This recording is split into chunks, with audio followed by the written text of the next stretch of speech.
नमस्कार, स्वागत है आपका इंडिया न्यूज 28 में। आइए बात करते हैं इस वक्त की बड़ी खबर की। असम चुनाव में झारखंड मुक्ति मोर्चा की सक्रियता तेज। हेमंत सोरेन की सभा में एकजुटता का संदेश। असम झारखंड मुक्ति मोर्चा असम विधानसभा चुनाव में पूरी ताकत के साथ मैदान में उतर चुकी है। पार्टी के केंद्रीय अध्यक्ष सह झारखंड के मुख्यमंत्री हेमंत सोरेन के नेतृत्व में स्टार प्रचारक, मंत्री, सांसद और विधायक लगातार चुनावी प्रचार में जुटे हुए हैं। इसी क्रम में असम में आयोजित एक चुनावी सभा को मुख्यमंत्री हेमंत सोरेन ने संबोधित किया। इस दौरान उनके साथ स्टार प्रचारक अभिषेक प्रसाद, राजमहल विधायक सह स्टार प्रचारक मोहम्मद ताजउद्दीन उर्फ एमटी राजा, राजमहल सांसद विजय कुमार हांसदा तथा विधायक भूषण तिर्की मौजूद रहे। सभा को संबोधित करते हुए विधायक एमटी राजा ने कहा कि नफरत की राजनीति करने वाली पार्टियां झारखंड के बाद अब असम में भी झामुमो के बढ़ते प्रभाव और मुख्यमंत्री हेमंत सोरेन के एकजुटता के संदेश से घबराई हुई हैं। उन्होंने कहा कि चुनाव के दौरान बड़े बड़े वादे किए जाते हैं, लेकिन जमीनी हकीकत कुछ और ही बयां करती है।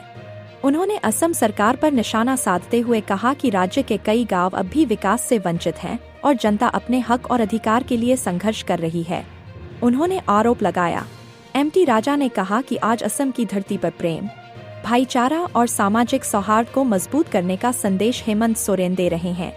उन्होंने दावा किया कि झारखंड की तरह एकजुटता और समावेशी सोच से ही असम का समग्र विकास संभव है।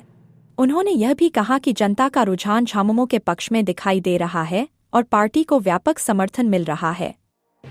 आइए जानते हैं मुख्यमंत्री हेमंत सोरेन, राजमहल विधायक एमटी राजा क्या कहते हैं। संथाल परगना ब्यूरो मनीष कुमार शर्मा की रिपोर्ट। लाइन में लगा दिया, अब गैस सिलेंडर के पीछे लाइन में लग गया। अभी तो चुनाव चल रहा है, चिंता मत कीजिए। खाड़ी देशों में जो स्थिति उत्पन्न हो रही है, इस राज्य में भी, इस देश के अंदर में भी इमरजेंसी की स्थिति आएगी और ऐसा स्थिति पैदा होगा कि आप पता नहीं कौन सा लॉकडाउन फिर ये सरकार कर दे, जिस तरीके से लॉकडाउन इन लोगों ने कोरोना में किया था। ये लोग मजदूर, ये लोग किसान, दलित, पिछड़ा अल्पसंख्यकों के साथ खड़े नहीं होते। ये लोग व्यापारियों के साथ खड़े होने वाले लोग हैं। ये लोग देने वाले लोग नहीं है, ये लोग छीनने वाले लोग हैं। आप लोगों को बता देता हूं, अभी अभी हमको पता चला कि यहाँ के महिलाओं को 9,000 रुपया 5 साल में उसके खाता में दिया जा रहा है। मैं पूछना चाहता हूं यहाँ के सरकारों से कि 5 साल में 9,000 क्यों, हर महीना 9,000 क्यों नहीं यहाँ के महिलाओं के खाते में जाएगा। और यहाँ आदिवासी भाइयों से, यहाँ चाय बागान में काम करने वाले लोगों से मैं बताना चाहूंगा, बहुत आसान है। यहाँ के चाय बागान के लोगों को आज 250 रुपये मिलता है, महीना 700-750 रुपया होता है। आप हमारा साथ दीजिए। अगर जेएमएम के 10 भी विधायक जीत जाता है तो सरकार के नाक में कैसे तेल डाला जाता है वो हमें पता है। और जो आपका 700-7,500 रुपये जो आपका तनख्वाह होता है चाय बागान में, वो 14 से 15,000 रुपया हो जाएगा। ये हम आपको आश्वस्त करते हैं हर महीना। और चाय बागानों के मालिकों को भी हम आगाह करना चाहते हैं, यहाँ के मजदूरों का जो मजदूरी है वो 250 रुपया से बढ़ा करके 500 रुपया करो। अगर नहीं करोगे तो तुम्हारा जो चाय में जो आप लोग नीलामी करते हैं उसमें 250 रुपया से अधिक किलो की चाय जो बिकेगी उसमें हम लोग 50% का प्रीमियम लगाएंगे और ये प्रीमियम यहाँ के किसान मजदूरों पर बटेगा। यही चाय का बागान, ये चाय का बागान जो उद्योग घराने चल, ऐसा इन लोगों का घोटाला का दुकान है कि अगर हम लोग बोलना शुरू करेंगे तो एक दिन में भी कम पड़ जाएगा। यहाँ एनआरसी के नाम पर, सीएए के नाम पर इसको कहीं बांग्लादेशी बोलो, किसी को बाहरी बोलो, किसी को कराका बोलो।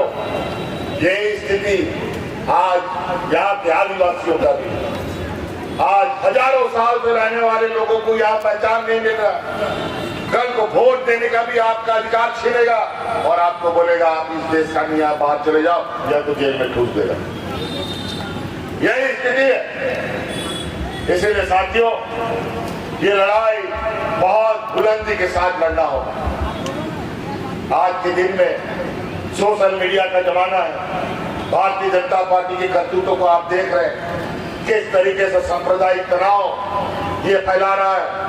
हिंदू मुस्लिम को लड़वाता है, आदिवासी को आदिवासी से लड़वाता है, अगड़ा पिछड़ा करके सबको लड़वाता है। और इनकी करतूतों को तो देखिए कि अलग अलग राज्यों में कैसे दलितों पर अत्याचार, कैसे उनको घसीटा जाता है बांधकर, कैसे उनको हमारे अल्पसंख्यक भाइयों को गो हत्या के नाम पर, गो तस्करी के नाम पर किस तरीके से उनका मॉबिंग किया जाता है।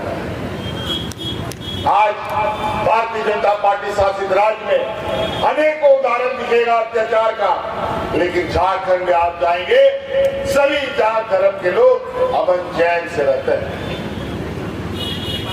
तो यही आपका आग्रह है, आपसे आग्रह है 9 तारीख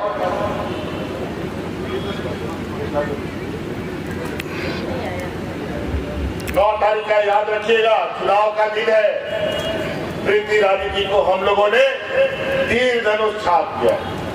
ये छाप आदिवासियों का एक ऐसी पहचान है जहां भगवान बिरसा मुंडा से सिद्धू कान्हू तिलका मांझी तक जब ये देश आजादी का सपना भी नहीं देखा था,